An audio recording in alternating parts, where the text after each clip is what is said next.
Hello friends, finally जो good news था वो आ गया है।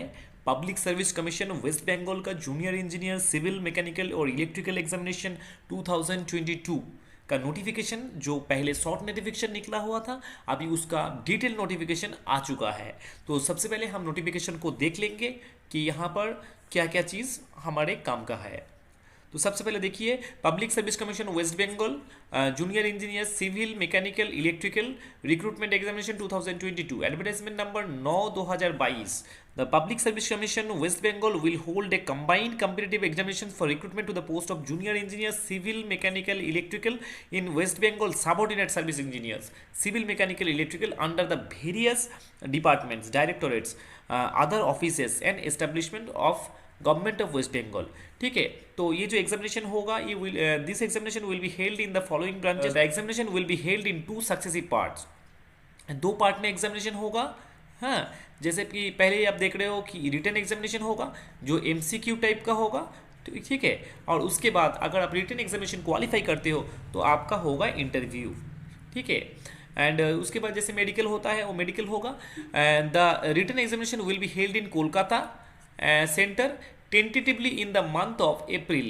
ये अप्रैल महीना यहाँ पर मेंशन किया हुआ है जो एग्जामिनेशन का महीना है। हो सकता है ये अप्रैल की मतलब अप्रैल के बाद में भी हो, लेकिन अप्रैल से पहले तो होगा नहीं। They are about followed by the interview of the candidate selected on the basis of the results in the written examination। आप written examination में क्वालिफाई करने के बाद ही उसका मेरिट लिस्ट बनेगा, तभी मेरिट के वाइज आप इंटरव्यू में जा सकते हैं।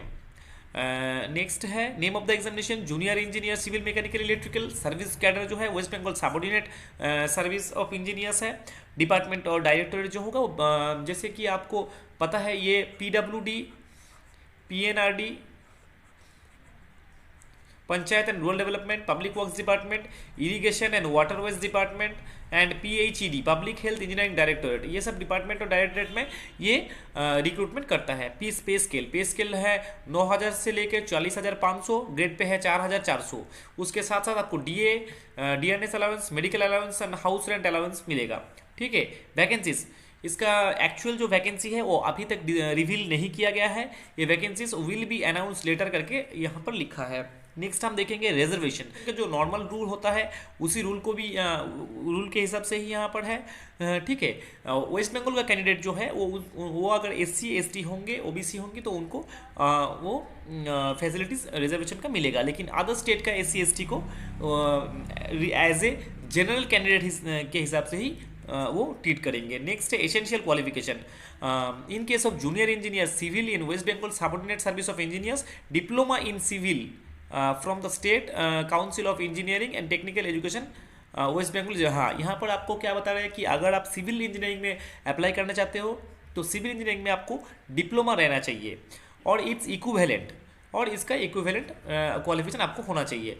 इन case of junior engineer mechanical के लिए मैकेनिकल डिप्लोमा चाहिए और इट्स इक्विवेलेंट चाहिए। जूनियर इंजीनियर इलेक्ट्रिकल के लिए आपको इलेक्ट्रिकल में डिप्लोमा और इक्विवेलेंट क्वालिफिकेशन चाहिए। ठीक है, candidates with equivalent qualifications are required to produce submit certificate. ठीक है, अगर आप डिप्लोमा सिविल मैकेनिकल और इलेक्ट्रिकल के इक्विवेलेंट कोई पढ़ाई किए हैं तो उसका सर्टिफिकेट आपको सबमिट करना पड़ेगा। ठीक है, equivalence of diploma and degree will in different disciplines may be decided by the commission. So commission का डिसीजन जो होगा इस केस में फाइनल होगा। Next age not more than 36 years. अगर आप जनरल कैंडिडेट हो तो आपका जो एज है वो 36 ईयर्स से नीचे होना चाहिए। 1/1/2022 के हिसाब से जो है वो आपका एज कैलकुलेट किया जाएगा। बॉर्न नॉट अर्लियर देन 2 जनवरी 1986। 2 जनवरी 1986 के पहले का अगर आपका जन्म है तो आप अप्लाई नहीं कर सकते हो। ठीक है, अगर SC ST हो तो आपको 5 साल का जैसे आपको रिलैक्सेशन रहता है वो ऑलरेडी है, और जैसे आप अगर OBC हो तो आपको 3 साल का रिजर्वेशन नॉर्मली जो रहता है वो है।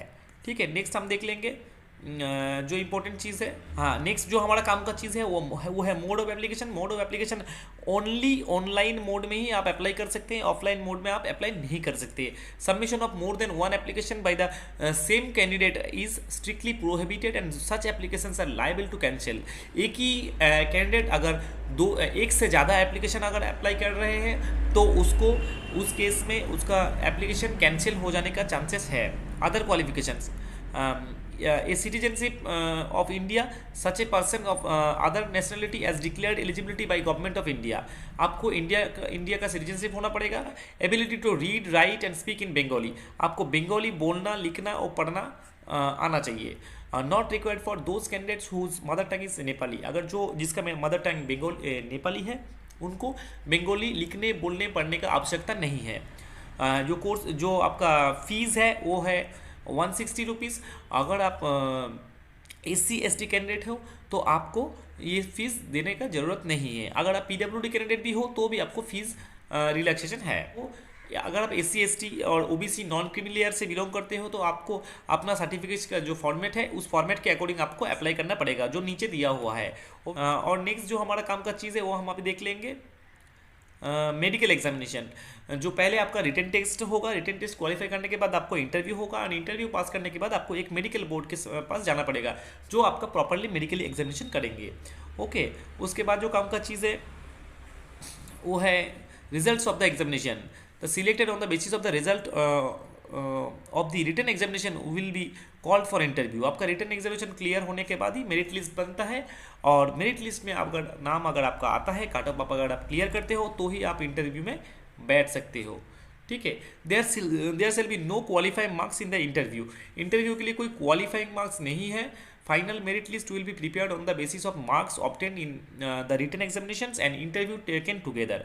इसका मतलब क्या है? इसका मतलब है आपका रिटन एग्जामिनेशन एंड आपका जो इंटरव्यू है, दोनों का मार्क्स को कंबाइन करके ही फाइनल मेरिट लिस्ट तैयार किया जाएगा.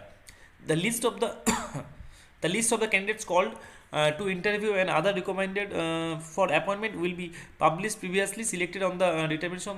तो काम का चीज़ नहीं है. काम का चीज़ नहीं जो है हमारा commencement of submission of online examination. Online examination का जो सर्वर चालू होगा वो कल से होगा, 16 नवंबर 2022 से.